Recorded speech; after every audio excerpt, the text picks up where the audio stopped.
Hola, es un gusto estar frente a ustedes. Mi nombre es Jimmy Alejandro Allen Guzmán. A continuación, con mi grupo de trabajo, conformado por Fuer Hurtado Nidia Janet y Gordillo Pachón Carlos Alberto, estudiantes de Administración de Empresas, cuarto semestre de la Universidad de Cundinamarca, seccionado UAT, les expondremos y les daremos a conocer el tema de la medición de la productividad y las fuentes del crecimiento económico. Espero les guste. La medición de la productividad y las fuentes de crecimiento económico. Introducción. El éxito económico de un país se mide por su crecimiento económico. Este suele ser el objetivo número uno de las políticas económicas de cualquier país en desarrollo. Solo en la década de los 90, la investigación económica empírica empezó a prestarle la debida atención a los temas de crecimiento. En este capítulo se estudian los indicadores y métodos más utilizados para medir la productividad y las fuentes del crecimiento económico. Los conceptos e indicadores que se estudian en este capítulo tienen más significado en el mediano plazo. Producto per cápita. Es la medida más utilizada para comparar los niveles de desarrollo económico de los distintos países o de un país a través del tiempo. A continuación les expondré la fórmula. El producto se mide por el PIB, Producto Interno Bruto, a valores de mercado en precio constantes. Cuando se comparan países, el producto se mide por el PIB, Producto Interno Bruto, a valores de paridad de poder de compra. PT es la población total. Tasa de crecimiento del PIB per cápita, donde les expondré la fórmula siguiente. Producto per cápita y los limitantes de la medida PIB-PC, Producto Interno Bruto per cápita. Empecemos. Lo principal es que no comprenden algunas actividades que no pueden valorarse a través del mercado. Un ejemplo de esto son los servicios de las amas de casa.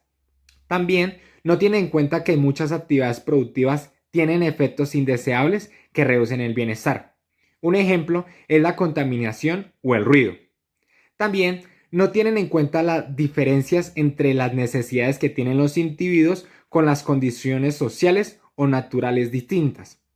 Y por último, por ser una medida promedio, no tiene en cuenta la distribución y por tanto no es una medida representativa para quienes se alejan de este promedio. Pero bueno, producto per cápita debe verse como una medida de los resultados de esfuerzo económico o del desarrollo económico. Y aquí es donde se realiza una gran pregunta, y es por qué no es una medida ideal. Esto se debe a que incluye la depreciación del capital, y de igual forma que es calculada a valores del mercado y no a costo de factores. También se usa como una medida del ingreso promedio por persona. La medida ideal sería ingreso personal per cápita. También es una muy buena medida del crecimiento del ingreso per cápita en periodos largos. En conclusión, es la medida más utilizada para medir el desarrollo económico. La tasa de crecimiento de este es una buena medida del ritmo al que mejora el nivel del desarrollo y el ingreso de la población en periodos largos. Puede expresarse como una proporción del PIB, Producto Interno Bruto, per cápita de otro país para medir el desarrollo económico en forma comparativa. Y por último, indica la brecha frente a la frontera tecnológica mundial. Esto y a la velocidad a la que se acerca a esa frontera es la tasa de convergencia. Indicadores de productividad y de notación factorial. La productividad del trabajo. Empecemos. Productividad medida del trabajo está denotada con la siguiente fórmula. Es una relación entre un flujo y un stock. ¿Pero qué es un stock? Es un conjunto de mercancías o productos que se tienen almacenados en espera de su venta o de su comercialización.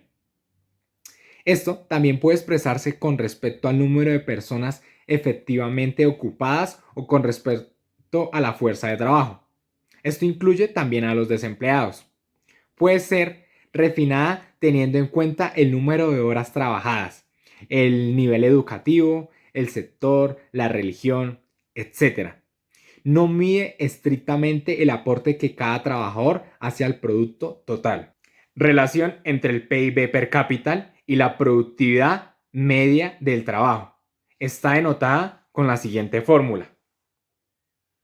Por consiguiente, es el resultado combinado de la productividad media del trabajo, la tasa de ocupación y la estructura de edades de la población, lo que conlleva a través del tiempo productividad media del capital.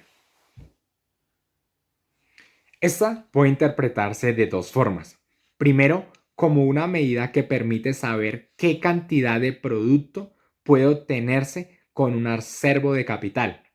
Y segundo, como un indicador de la cantidad de capital requerido para obtener un cierto nivel de producción.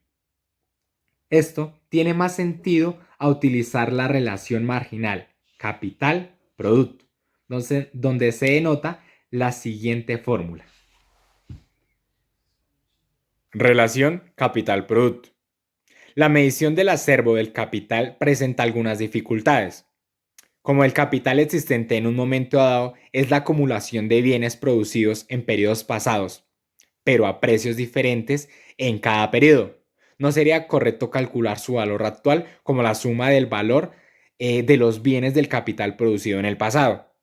Para quitar esta dificultad es necesario, primero, eliminar las variaciones de los precios.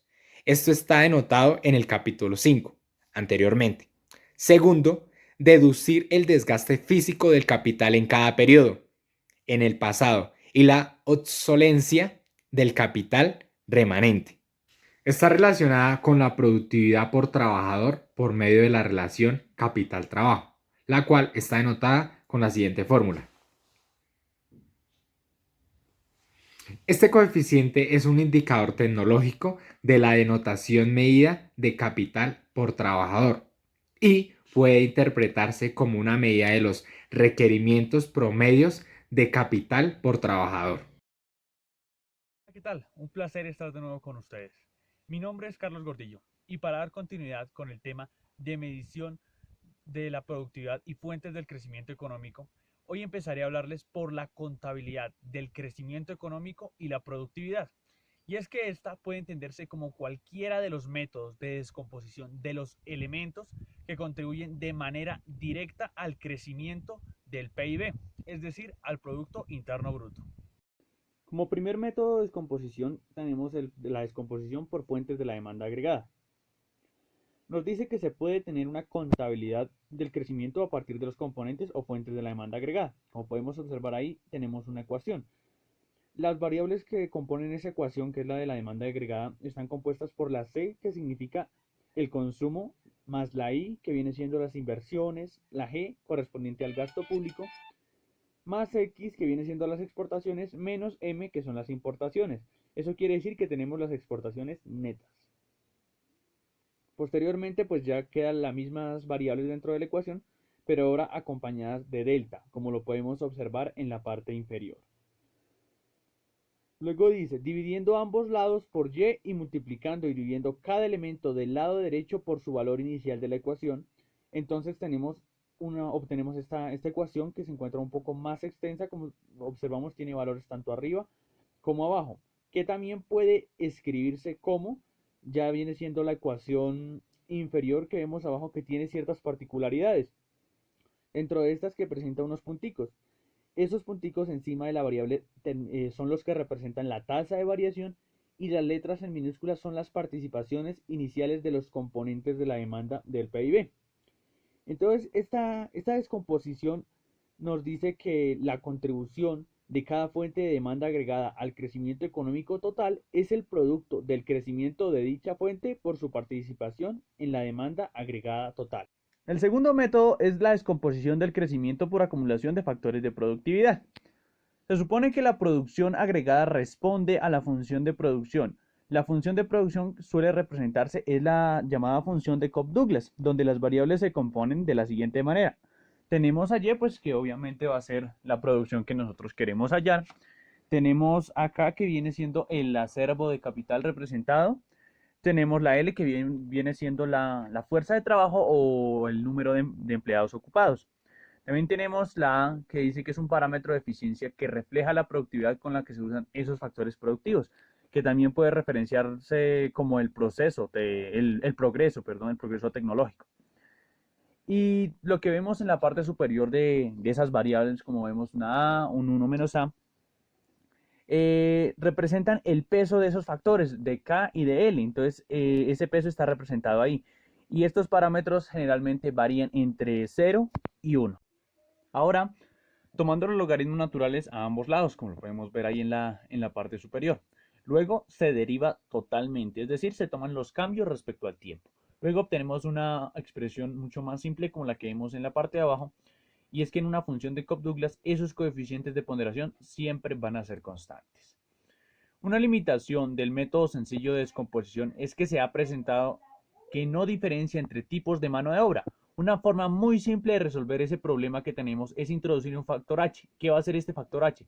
Medir el número promedio de años de educación de la fuerza laboral, de la fuerza de trabajo. Como lo vemos en la ecuación, tenemos la misma ecuación anterior, pero ahora le agregamos la variable H, que va a ser el promedio de años de educación.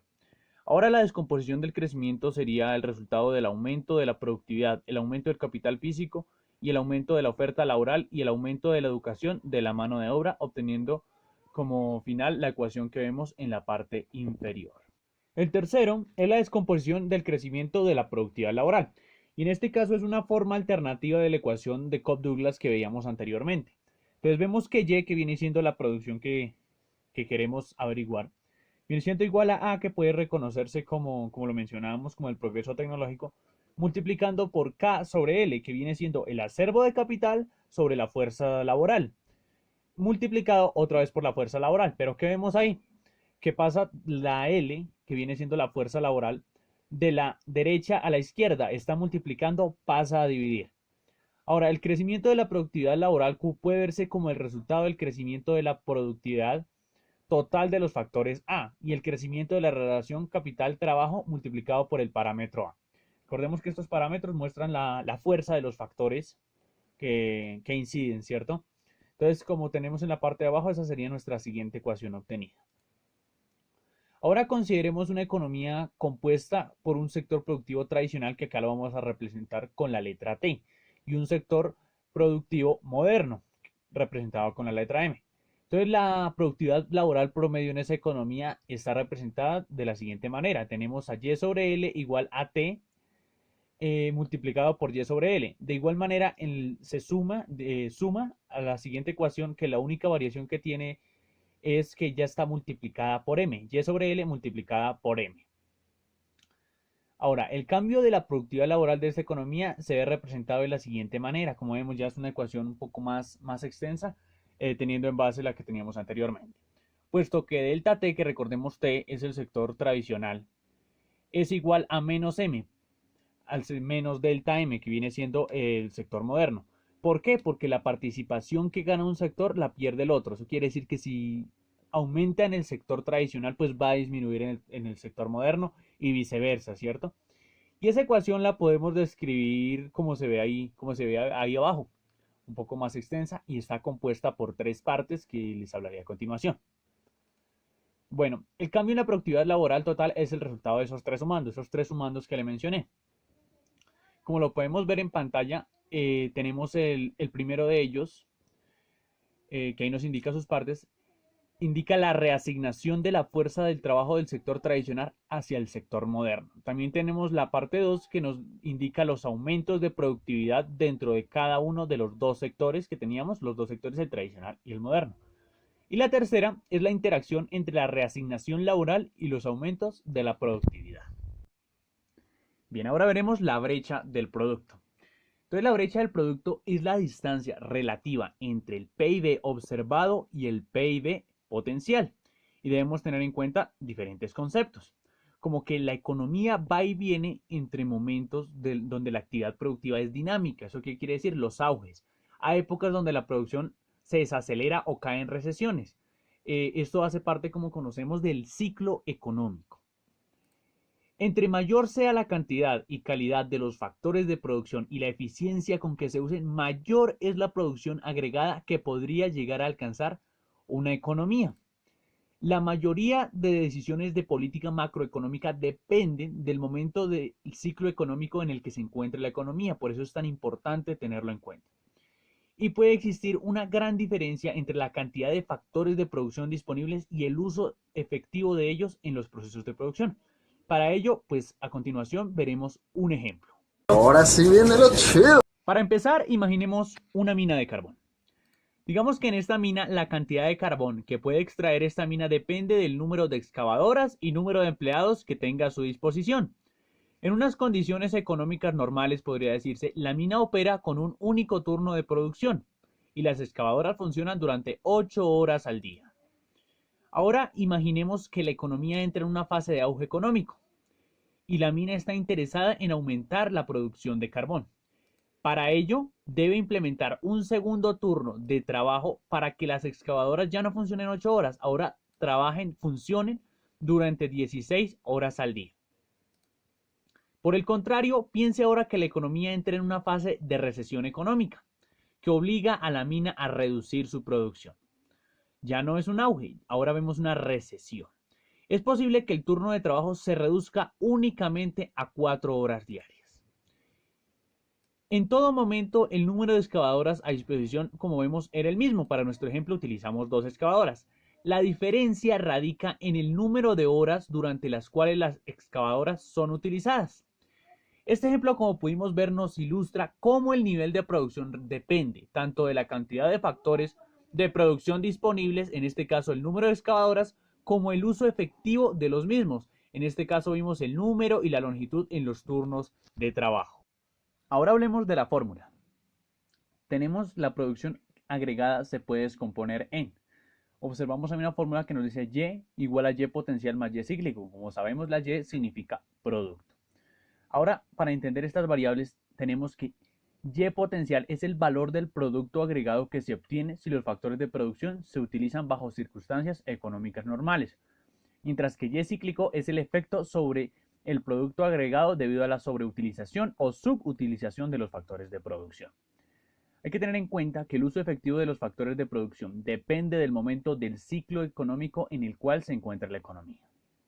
Durante auges económicos, los factores de producción son sobreutilizados y el efecto del producto cíclico es positivo, que se puede ver representado como Y mayor que Y potencial.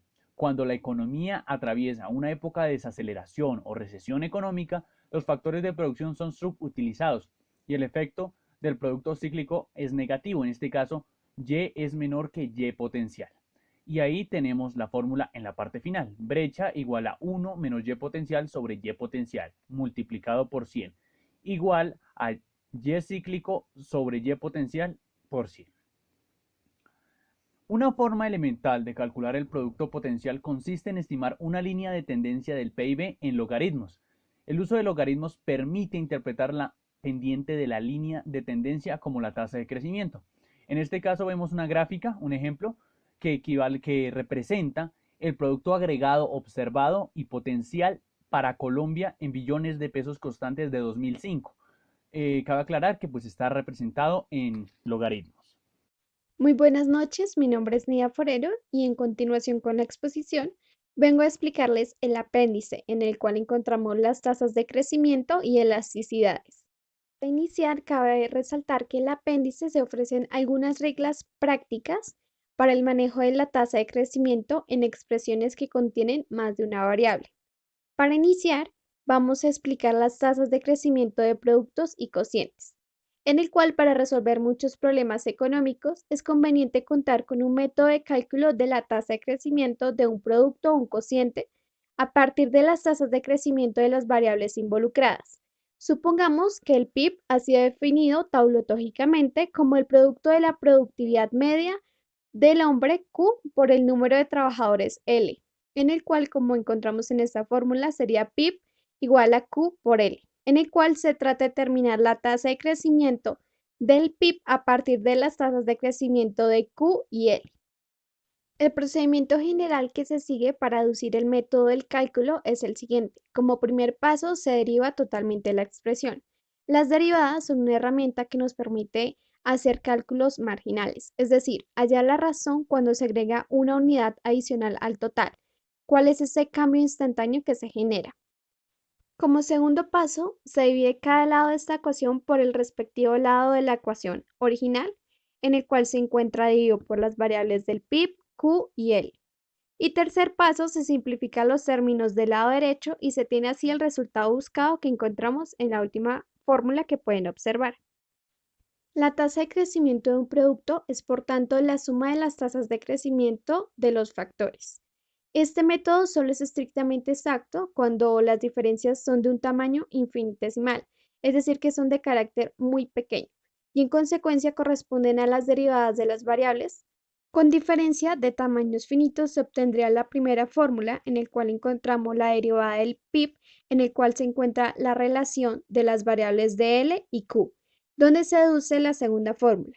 Por consiguiente, el error resultaría del hecho de que se debería tener en cuenta un tercer término equivalente al producto de las tasas de crecimiento de las dos variables explicativas. Si se consideran diferencias infinitesimales, puede llegarse también al resultado de más arriba por un método alternativo, en el cual como primer paso se toman los logaritmos de la expresión inicial del PIB y como segundo paso se deriva totalmente.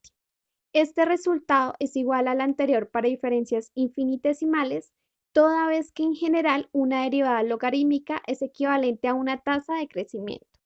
Las tasas de crecimiento para variaciones infinitesimales se conocen con el nombre de continuas o instantáneas, puesto que realmente corresponden al crecimiento de una variable que cambia de manera continua a través del tiempo y no en forma periódica o en diferencias.